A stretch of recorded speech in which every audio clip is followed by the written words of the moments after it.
My dear friends, I know many of you are feeling uneasy right now. Everywhere you look, the news about the 2025 government shutdown is creating worry and confusion. You've worked hard your whole life, and now you just want stability, to know your Social Security is safe, your health care won't be disrupted, and your daily needs will be met without fear or stress. But it's hard to stay calm when the future feels uncertain, isn't it?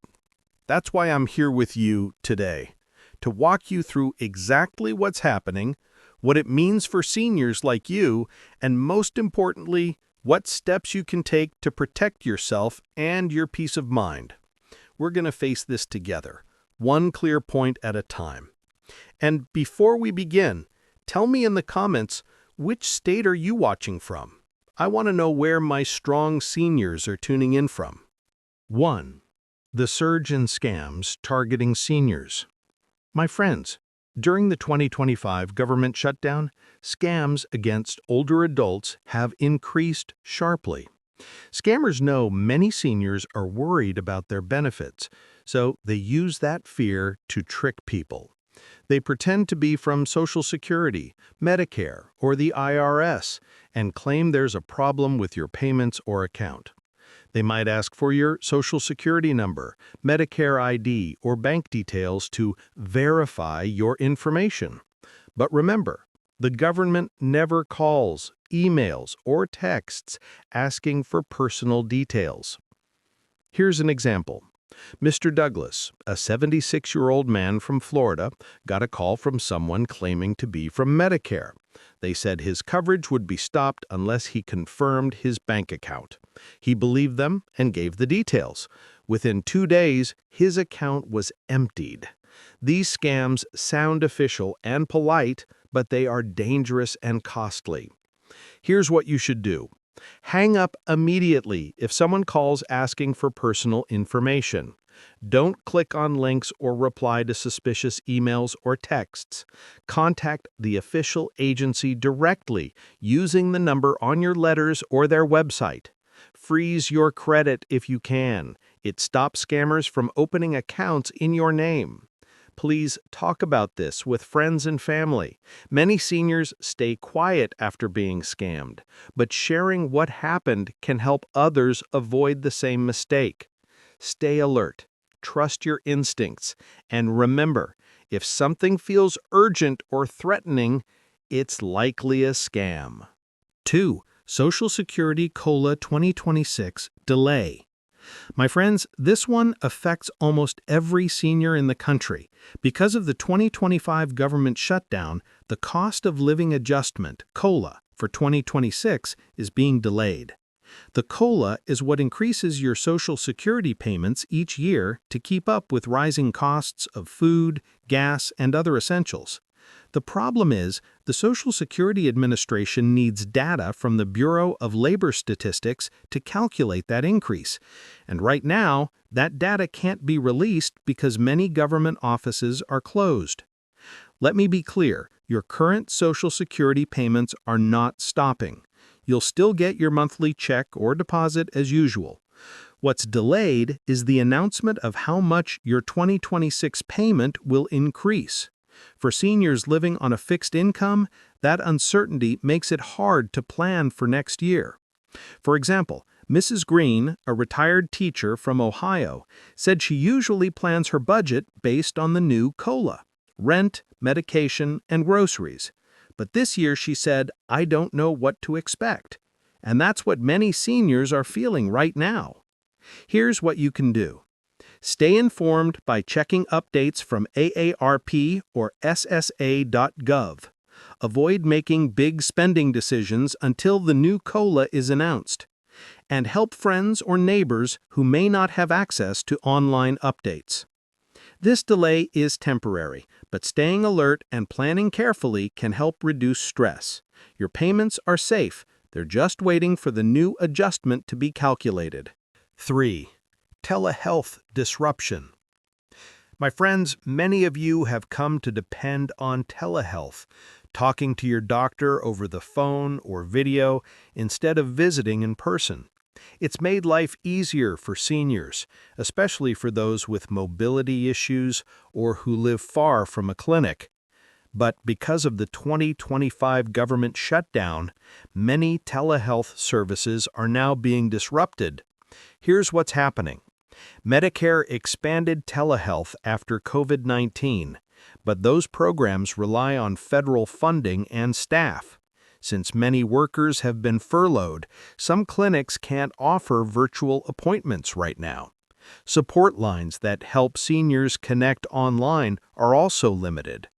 This means you might face canceled appointments, technical problems, or longer wait times.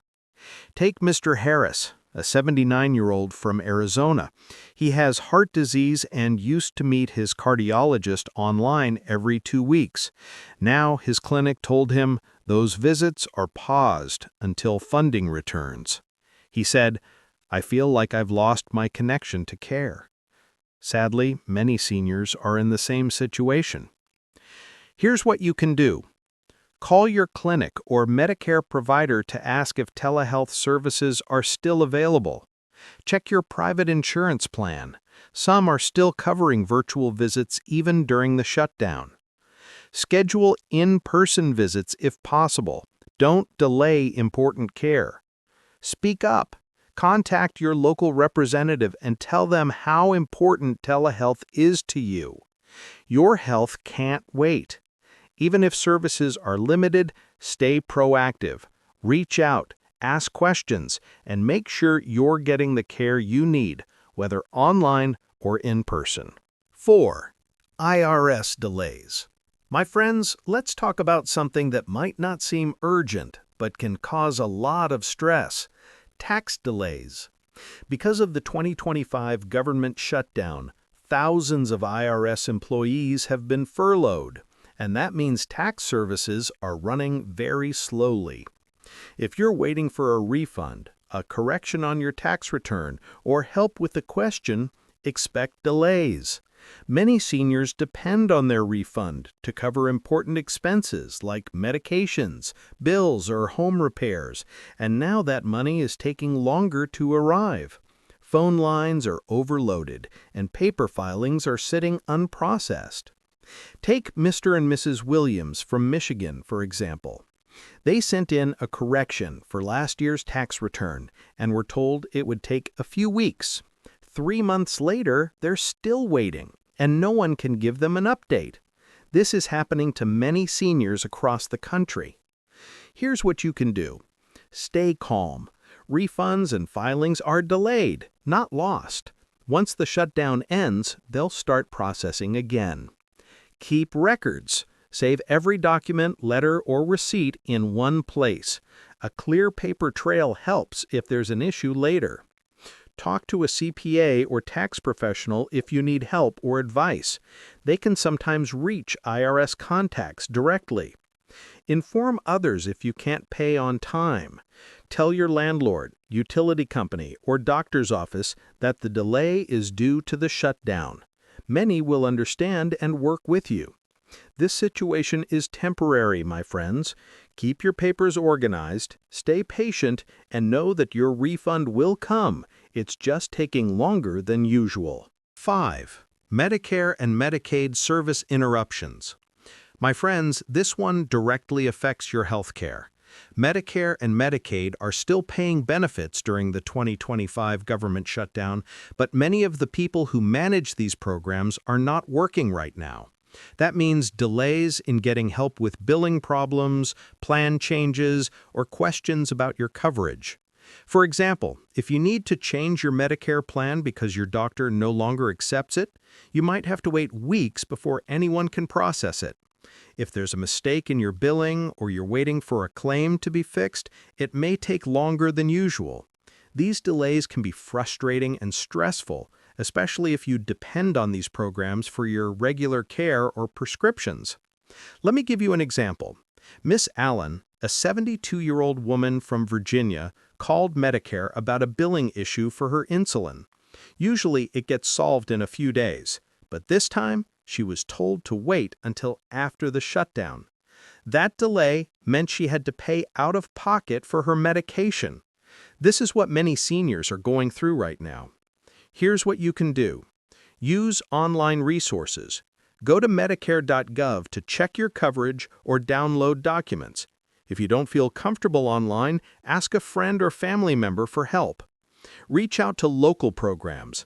Many states have a SHIP office, State Health Insurance Assistance Program, that's still open. They can guide you and answer your questions. Plan ahead. If you know you'll need medication refills or plan changes, start preparing now. Keep all your documents and contact numbers ready. I know this situation is frustrating, but it's temporary. Stay calm, be patient, and stay organized.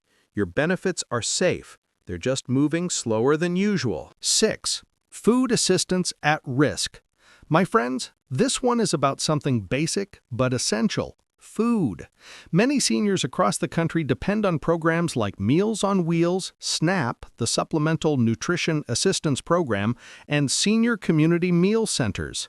These programs help make sure older adults can eat well, even on a fixed income. But with the 2025 government shutdown, some of these services are now at risk of slowing down or running out of funds. Here's the reality. During short shutdowns, many states use emergency reserves to keep these programs going, but the longer the shutdown lasts, the harder it becomes to continue. That means fewer home-delivered meals, delays in SNAP deposits, and even temporary closures of senior meal centers. For many seniors, these programs are more than just food. They're also a source of connection and care. Losing them, even for a short time, can cause both hunger and loneliness. For example, Mr. Bennett, an 80-year-old veteran in North Carolina, receives Meals on Wheels 3 times a week. It's not just about the meal, it's also the only time he talks to someone. Recently, he was told deliveries might be reduced because funding is running low. He said, "It's not just the food I'll miss, it's the visit." That's what makes this issue so serious. So, what can you do? Contact your local provider. If you get Meals on Wheels or other food aid, call and ask if there will be any changes or delays. They often have updates and backup plans. Shop smart and early. If you receive SNAP benefits, use them wisely and plan ahead. Buy shelf-stable foods that can last longer. Check local resources. Many community centers, food pantries, and churches are offering free groceries for seniors during this time. Ask for help. Don't wait until you're out of food. If you're struggling, reach out to family, neighbors, or local support programs. This shutdown will eventually end, but no one should have to choose between food and medicine in the meantime. Stay informed, plan ahead, and don't hesitate to speak up if you need help. There are people and programs ready to support you. You just have to reach out. 7. The mental health toll on seniors.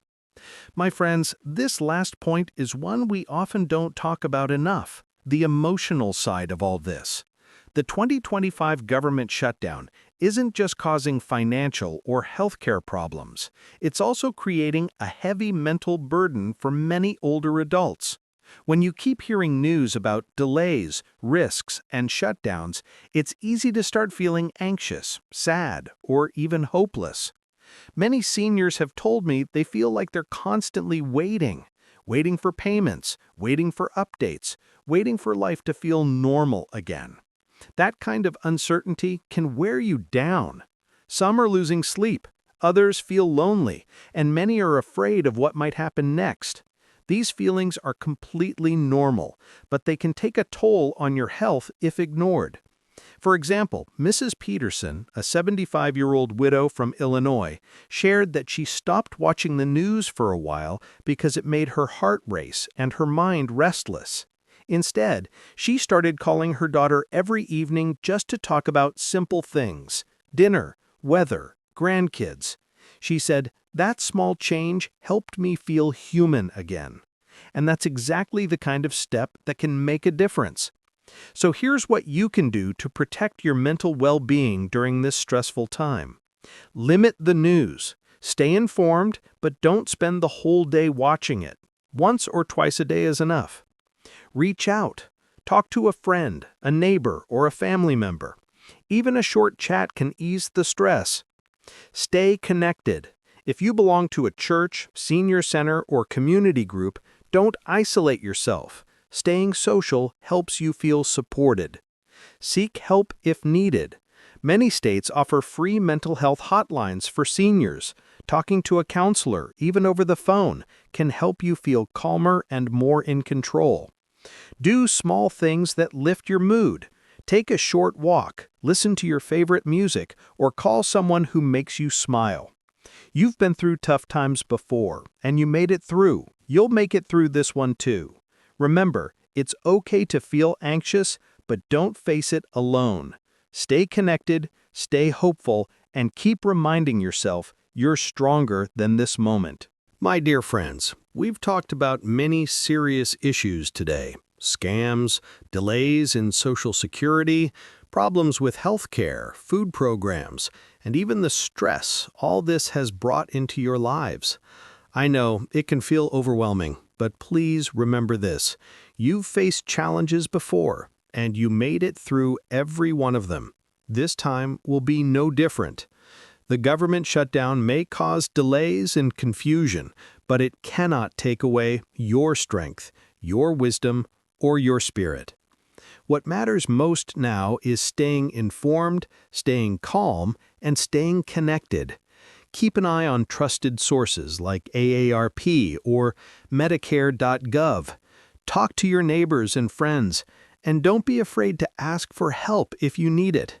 You are part of a strong community of seniors who have built this country with hard work and heart, and together, you'll get through this uncertain time too. If this video helped you understand things a little better, please like this video and share it with someone who might need these reminders. And tell me in the comments, what's the hardest part of this shutdown for you right now? I truly want to hear from you. Until next time, take care of your health, your heart, and your peace of mind.